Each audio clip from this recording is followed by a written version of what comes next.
Bien-aimés, bonjour. Grande est ma joie d'être encore avec vous pour ce temps de partage de la parole. Quel que soit l'endroit où vous allez nous prendre, même après pour visionner cette vidéo, je vous dis shalom. Que Dieu vous bénisse et j'ose croire que Dieu bénira encore vos vies à travers cette parole, car la Bible dit qu'il envoie sa parole et sa parole les guérit. Aujourd'hui, nous allons nous entretenir avec une portion de la parole qui se trouve dans les épîtres. Donc nous allons prendre l'épître de l'apôtre Pierre. Donc c'est 1 Pierre, chapitre 2, verset 11. Je fais la lecture. Il est écrit: bien-aimés, je vous exhorte, comme étrangers et voyageurs sur la terre, à vous abstenir des convoitises charnelles qui font la guerre à l'âme. Donc je vous exhorte, comme étrangers et voyageurs sur la terre, à vous abstenir des convoitises charnelles qui font la guerre à l'âme. Alléluia. Donc nous avons là cette parole qui nous vient des épîtres, l'épître de Pierre, l'apôtre Pierre, et qui nous parle aujourd'hui. Alors nous allons essayer de voir qui est Pierre. Pierre, nous voyons, c'est l'apôtre de Jésus-Christ. Il a marché avec Jésus. C'est parmi les premiers disciples que Jésus a appelés à Galilée, lorsque Jésus a commencé à appeler les disciples à lui. Donc Pierre en faisait partie. C'est un disciple de Jésus, il s'appelait Simon. Et Jésus va le rebaptiser Pierre lorsque il va avoir la révélation que Jésus était le Messie. Et Jésus dira cette parole, il dira: tu es Pierre, et sur cette pierre, je bâtirai mon église, et les portes des séjours des morts ne prévaudront point contre elle. Alors nous voyons Pierre qui a marché avec Jésus, qui était avec Jésus tout au long du ministère de Jésus sur la terre. Donc Pierre a vécu, c'est un témoin oculaire qui a marché avec Jésus, donc qui a vécu, qui peut témoigner, qui peut dire ce que Jésus a vécu, ce que Jésus a fait, ce que Jésus a réalisé. Il était là, il était présent aux côtés de Jésus et nous voyons tout ce que Pierre a fait. Et Pierre peut nous dire qu'il a été témoin des souffrances de Jésus et lui aussi témoin de ses propres souffrances dans ce ministère de l'Évangile. Alléluia. Nous l'avons vu aussi, Pierre, comme un témoin important, un témoin central, un élément important de l'Église. Lorsque Jésus était déjà parti, était monté au ciel, alors Pierre, avec les autres disciples, va rester, devenir un apôtre, l'apôtre des convertis. Il va être celui-là qui va être un pilier important de l'évangile dans l'église primitive. On se souviendra de la prédication de Pierre alors qu'ils sont sortis de la chambre haute, remplis du Saint-Esprit dans sa plénitude, que Pierre parlera et 3000 personnes se sont converties. Donc on verra que Pierre, c'est quelqu'un qui a donc joué un rôle très important, non seulement en tant que disciple de Jésus, en tant qu'apôtre, et après dans l'église primitive. Donc voici Pierre qui envoie une lettre, et cette lettre appelée épître, il parle à des nouveaux convertis. Nous lisons le chapitre 2, 1 Pierre 2, 1 Pierre chapitre 2. Nous lisons tout le chapitre, nous voyons qu'il s'adresse à des nouveaux convertis. Il leur dit: en tant que nouveau-né, vous avez besoin du lait pur pour votre croissance, pour grandir. Donc nous voyons que Pierre, il s'adresse à des nouveaux convertis dans la foi, cela s'entend, qui viennent d'accepter Jésus, qui viennent de donner leur vie à Jésus, qui commencent leur marche avec Jésus. Il leur dit: voilà, vous êtes des nouveaux convertis, vous êtes des nouveaux, nouvellement venus. Ce dont vous avez besoin, c'est le lait pur. Le lait, nous savons, c'est l'aliment dont a besoin un nouveau-né pour lui permettre de grandir, de commencer à grandir, arriver à une autre étape où il pourra commencer à manger de la nourriture solide. Donc, Pierre le dit, il a dit: vous avez besoin du lait pur. Mais en plus, il rajoute autre chose. C'est ce que nous avons lu dans le verset 11. Il leur dit: je vous exhorte comme étrangers et voyageurs sur la terre. En fait, Pierre, à travers de cette parole, est en train de leur expliquer quelle est quelles sont les implications de l'acte qu'ils ont posé en venant à Jésus? Quelle est la direction qu'ils ont prise? Qu'est-ce que cela veut dire? Qu'est-ce que cela signifie? Quelle est la vie, la nouvelle vie à laquelle ils ont souscrit?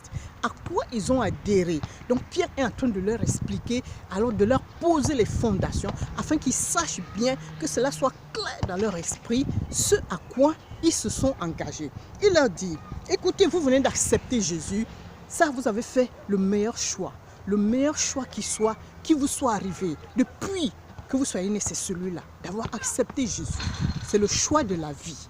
Parce que Jésus dit, je suis le chemin, la vérité, la vie. Donc vous avez fait le bon choix, le choix de la vie et la vie éternelle. C'est celui-là que vous avez fait. Il dit, mais attention, attention à ce choix.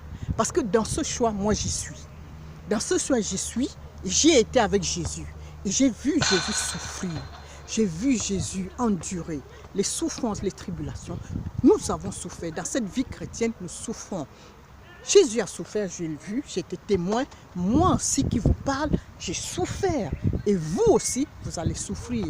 Vous allez souffrir dans cette vie chrétienne, dans cette marche chrétienne. C'est la réalité qui vous attend. Vous allez souffrir, mais attention, accrochez-vous. Parce que derrière cette souffrance, il y a une espérance formidable. Alors c'est ça qui nous remplit de joie. C'est ce qui nous remplit de joie. Parce qu'à premier abord, quand il présente les souffrances de cette vie, on se dit, mais s'il n'y a que souffrance dans cette vie, alors ça ne vaut pas la peine. Cette vie ne vaut pas la peine d'être vécue. Mais il dit, attention, derrière cette souffrance, il y a une espérance formidable, une espérance qui dépasse tout ce qui peut exister comme espérance dans ce monde. C'est la meilleure, c'est la plus ultime, c'est celle-là à laquelle vous êtes appelés. C'est l'espérance de la vie éternelle. Et c'est pour cela, vous allez souffrir, vous allez être combattus, mais gardez la foi. Et pour cela, je vous dis donc que vous êtes des voyageurs sur la terre. Vous êtes des pèlerins. Donc, vous êtes en passage sur cette terre. Cette terre sur laquelle vous êtes, vous n'êtes que des passagers. Vous n'êtes que des pèlerins. Vous n'êtes pas appelés à rester définitivement, infiniment, éternellement sur cette terre. C'est une terre de passage. C'est un lieu de passage. En fait, il est en train de leur dire que vous avez été créés dans l'éternité et vous retournerez dans l'éternité. Vous avez été envoyés sur la terre pour quelque chose, pour une mission. Dieu vous a envoyé sur la terre pour une mission et pour vous exercer. Sur terre, nous sommes là pour nous exercer. Exercer à quoi? Exercer à ce que nous allons vivre dans l'éternité. Donc la terre, en fait, c'est un lieu d'entraînement. C'est comme des athlètes ou des joueurs de foot qui, avant d'aller jouer un match, commencent à s'entraîner. Ils s'entraînent pour s'exercer, pour prendre les gestes qu'il faut, avoir les attitudes qu'il faut et avoir le bon tempo qu'il faut lorsqu'ils ont le ballon dans le pied. Donc c'est cela. De la terre ici, c'est un lieu d'entraînement pour notre cité. Parce que notre terre n'est pas d'ici. Nous, notre cité, elle est dans les cieux. Et la Bible peut ainsi dire, vous êtes du monde sans être du monde. Vous êtes dans le monde sans être du monde. Donc, ce qui veut dire, ne vous attachez pas au monde.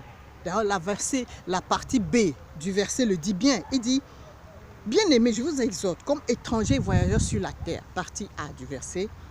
Donc nous avons vu, nous sommes des étrangers sur cette terre. Partie B du verset, il dit, je vous engage, je vous exhorte, donc je vous encourage à vous abstenir des convoitises charnelles qui font la guerre à l'âme. Alors, une autre version, la version Semeur dit, ne cédez pas au désir de l'homme livré à lui-même. Ces désirs-là qui font la guerre à l'âme. Qu'est-ce que Pierre veut dire? Il veut dire, étant donné que nous sommes des passagers sur cette terre, nous avons une certaine marche à avoir. Nous avons une certaine conduite à avoir. Nous avons un certain style de vie à avoir. Et notre style de vie nous pousse à ne pas nous attacher aux choses matérielles, nous pousse à ne pas nous laisser séduire, nous laisser attacher, limiter par les biens terrestres, parce que cela n'est que passager. Parce que tous ces biens-là passeront. Et comme nous sommes de passage, nous allons dans notre cité, lorsque le jour viendra où nous serons enlevés, tout cela restera. Alors celui qui se sera attaché au bien de ce monde restera, parce qu'il se sera attaché à ce monde. Mais celui qui aura cultivé la richesse des biens spirituels, des choses spirituelles, alors c'est celui-là qui sera enlevé, qui partira dans cette cité agréable. Jésus a dit, je m'en vais vous préparer une place. Donc si Jésus est parti nous préparer une place, ça veut dire qu'il revient. Donc attache-toi aux choses spirituelles et non aux biens matériels. C'est ce que Pierre dit. Il leur dit, vous êtes des nouveaux convertis. Vous voilà venus. Donc, je suis en train de vous prévenir que la discipline à laquelle il faudra résoudre votre esprit, c'est de comprendre que nous avons dans notre marche à nous attacher, à rechercher les biens spirituels, les richesses spirituelles. Voilà pourquoi la Bible dit, recherchez premièrement le royaume des cieux et sa justice. Et toutes choses nous seront données par-dessus. La Bible dit encore, à quoi sert-il à un homme de gagner le monde entier s'il perd son âme? Donc à quoi sert-il à un homme d'amasser les richesses matérielles si en matière de richesse spirituelle, il n'a rien? Donc bien aimé, aujourd'hui je vais t'exhorter, comme l'apôtre Pierre nous encourage à le faire, à savoir que la vie chrétienne est un entraînement pour la vie dans l'éternité, à laquelle nous sommes appelés. Dieu nous appelle à vivre la vie éternelle avec lui. Lorsque nous avons été sauvés, nous sommes sauvés pour la vie éternelle, pas pour rester dans ce monde. C'est pourquoi nous allons éviter tout ce qui nous retient dans ce monde. Les persécutions viendront. Les persécutions sont de trois types. Elles sont de trois types et tu dois les combattre. Mais avec Jésus, avec le Saint-Esprit, tu seras toujours vainqueur. Elles sont de trois types. Les premières persécutions sont les premières, l'attachement aux idoles. Les idoles qui sont autour de nous, des idoles, la consommation et tout ce qui nous entoure, les réseaux sociaux, tout ce qui nous entoure. Il faudra un combat pour s'en détacher. Les deuxièmes, les idoles, les deuxièmes des combats, c'est le monde dans lequel nous vivons. Nous serons combattus. Nous sommes combattus par ceux-là même qui vivent dans ce monde. Parce qu'ils vont nous combattre à cause de notre foi. Et tu devras résister, mais le Saint-Esprit sera là pour te soutenir dans ce combat. La troisième persécution est la plus forte et la plus dure. C'est la convoitise de notre âme. La convoitise que notre âme a pour les biens matériels, pour le luxe. Nous convoitons notre âme, convoite facilement le luxe, convoite facilement les richesses, les voitures. Nous voulons l'élévation, la gloire du monde. Nous voulons laisser un nom sur cette terre. Mais bien aimé, laisse-moi te dire, c'est pas sur cette terre qu'il faut laisser un nom. Tu vas laisser un nom à qui? Parce que ceux-là même à qui tu veux laisser le nom, mais sont appelés aussi à disparaître, puisque le monde disparaîtra. Alors pourquoi tu veux laisser un nom sur la terre? Nous voulons laisser un nom sur la terre, qu'on dise que j'étais un homme grand, j'étais une femme grande. Non, tu te trompes de combat. C'est au ciel qu'il faut marquer des points. C'est au ciel qu'il faut marquer des points. Jésus a dit dans sa parole, faites-vous des amis avec les richesses injustes. Alors lorsque vous arriverez dans les cieux, ces amis-là vous accueilleront dans les demeures célestes. C'est au ciel qu'il faut marquer des points, bien aimé. Alors, c'est pourquoi je vais t'inviter. Toi qui es chrétien, tu es peut-être un jeune chrétien. Voilà comment il faut marcher. L'apôtre Pierre nous rappelle, il dit, ne vous attachez pas aux choses de ce monde, mais cherchez à vous attacher aux choses spirituelles, la prière, la méditation de la parole. Cherchez Dieu. Cherchez à s'affectionner au Saint-Esprit. Cherchez à marcher avec Dieu, la vie éternelle, aspirer la vie éternelle, à être enlevé. Voilà les choses spirituelles, l'amour, la communion fraternelle, tout ce qui favorise la communion fraternelle, l'amour du prochain. À rechercher. Tu es un ancien chrétien, bien-aimé, tu peux revoir ta vie. Cette parole s'adresse aussi à toi. Elle ne s'adresse pas qu'aux nouveaux, elle s'adresse aussi à toi. Tu peux revoir ta vie au nom de Jésus. Et cette parole s'adresse aussi à toi qui ne connais pas encore Jésus. Tu as besoin de donner ta vie à Jésus. Parce que lorsque Jésus reviendra, tu as besoin aussi qu'il s'en aille avec toi, qu'il t'enlève. Jésus revient enlever l'église, ceux qui sont à lui, ceux qui l'ont accepté. Si tu ne l'as pas accepté, il ne partira pas avec toi. Alors tu as besoin de donner ta vie à Jésus afin de marcher avec lui et qu'il conduise et dirige ta vie. Alors si cette parole te touche, tu es touché dans ton cœur, pour donner ta vie à Jésus, alors je t'invite à me contacter inbox afin que nous puissions faire la prière d'acceptation au nom de Jésus. Oh, je vous invite également à aller consulter une page Facebook qui vous fera un très grand bien. Dans cette page, nous avons mon père spirituel, le docteur Bonnie Olivier, qui a développé un enseignement formidable sur l'enseignement des derniers temps. Ça s'appelle La fin des temps, l'enlèvement de l'Église. Alors la page Facebook s'appelle La fin des temps, l'enlèvement de l'Église. Tapez cette page et aimez-la, likez-la et vous recevrez tous les enseignements.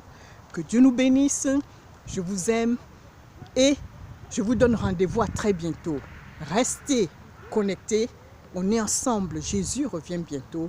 Jésus revient bientôt, restons connectés. Je vous aime, c'est votre servante Déborah Atitieba, la pasteur. Que Dieu vous aime, au revoir, à bientôt. Je salue votre famille, je salue vos amis. Je prie que la grâce, la bénédiction de l'Éternel repose sur vous. Vous êtes bénis, vous êtes abondamment bénis. Au revoir, à bientôt.